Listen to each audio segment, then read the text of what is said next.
Morning everyone, good morning. দেখো সকাল সকালে কিছু রান্না হচ্ছে।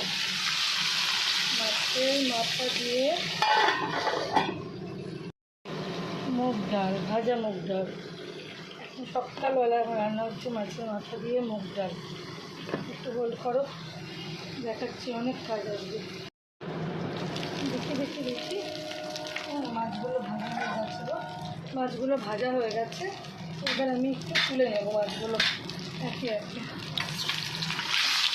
মাথা তো একটুখানি লাল লাল করে বেশি না ভাজলে কী হবে বলো তো, গন্ধ বেরোবে মাছের মধ্যে, ডালের মধ্যে। হ্যাঁ, একদম লাল লাল করে ভাজা হয়ে গেছে। এবার মাথাগুলো তুলে নেব। এবার এই একই তেলে দেখো জিরে আর তেজপাতা দিলাম, দিয়ে এবার আমি ওপর থেকে একটু পেঁয়াজ দেবো। পেঁয়াজ ছাড়াই রান্নাটা ভালো হয় না, বুঝলে তো, পেঁয়াজ দিতে হবে রান্নাটা। হাতের মাথা তো না। দেখো পেঁয়াজটা ভাজা ভাজা আটটু হবে। আজকে না আমার কাছে টমেটো নেই, জানো তো, টমেটো ছাড়াই আমি রান্না করব। তবে সেই স্বাদ আসবে, সেই স্বাদ আসবে, স্বাদের কোনো অসুবিধা হবে না। শুধু এবার মশলাগুলো একটা একটা করে অ্যাড করব। অল্প একটু হলুদ দেব, দিলাম।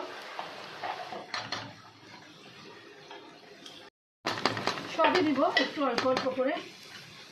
এরপর দেবো একটুখানি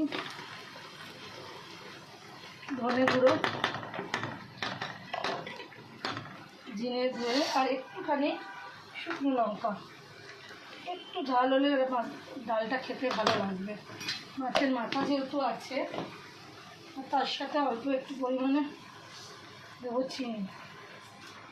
সব দিলাম, দিয়ে এবার আদাটা একটু বাদে দেবো। এবার এইটা তো শুকনো মশলা দিয়েছি, এবার এর মধ্যে একটু জল দেবো, দাঁড়া, ধোয়া জলটা দেবো, তাহলে মশলাটা কষতে সুবিধা হবে।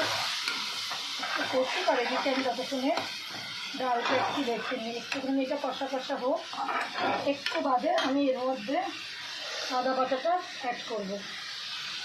ডালটা অলরেডি এখানে হয়ে এসছে।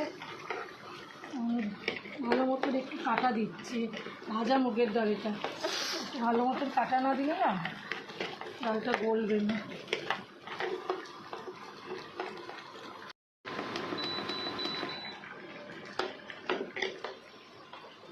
আদাটা দিয়ে দেবো, আর একটু পরিমাণে আদা দেবো, একটু আদা হলে ভালো লাগবে।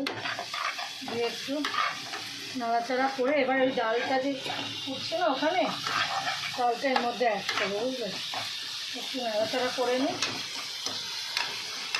অ্যাড করে দেবো। এটা দিয়ে দিয়েছি তো, এইবার আমার একটুখানি ডালে জল লাগবে, আমি গরম জলটা করতে দিলাম। মাছের মাথাগুলো এবার ঢেলে দিলাম, বুঝলে। আর মাছের মাথাগুলো দেবার পর খুব গাপ গাপ করে ফুটবে। আর যে এলাচগুলো আমি এখানে গুঁড়ো করতে দিয়েছি ওগুলো দেবো একটু বাদে।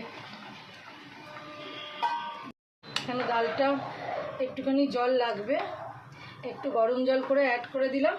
এইবার এই গরম মশলার মধ্যে 3টে এলাচকে গুঁড়িয়ে দিয়ে দেবো। গরম মশলা তো ডালে লাগবে, আমি এখানে এলাচটাকে গুঁড়িয়ে দিয়ে দেবো। দাও দেখাচ্ছি, কিছু দিবে। 4টে এলাচকে এর মধ্যে দিয়ে একটু গুঁড়িয়ে দেবো। এই দেখো এলাচ আছে এর মধ্যে, শুকনো এলাচ, আমি দেবার সময় দেখিয়ে দেবো। গুঁড়ো করেছিলাম, এই দেখো এলাচ গুঁড়োটা। এবার একটু হাতের সাহায্যে করে এলাচটা দিয়েছি। এবার গপ গপ করে ফুটবে, আর নামাবার সময় একটু ঘি দিয়ে নামিয়ে দেবো, বুঝলে। মোটামুটি আমার সব হয়ে গেছে, শুধু টমেটোটা পড়লো না, কেন কি টমেটো ফ্রিজে অনেক ছিল, আমি আর আনতে বলিনি, বুঝলি।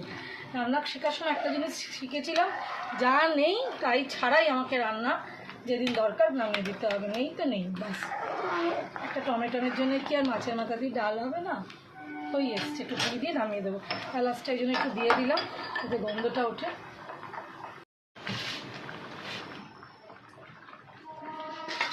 ডালটা আমার হয়ে এসছে, কারণ এইটুকু যে গ্রেভি, এইটুকু যে ডাল দেখছো না, এটা না একটুখানি টেনে নেবে, বুঝলে। ডালেরও গ্রেভি হয়ে গেছে। হ্যাঁ, ওই জন্য একটু নামাবার আগে একটু ঘি দিলাম।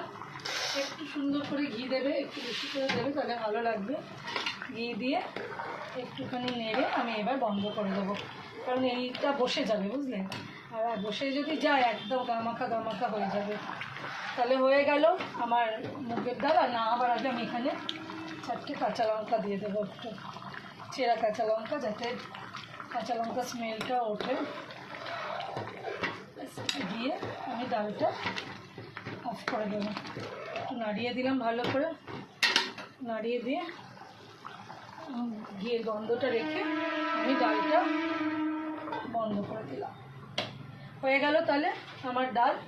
এবার এইভাবে করে দেখো, খুব সুন্দর হবে খেতে। আবার এর থেকে রিচ করেও করা যায়, কিন্তু এর থেকে রিচ করার দরকার নেই, তাহলে লোকে খাবে না, বিয়ে বাড়ির মতো ছেড়ে দেবে।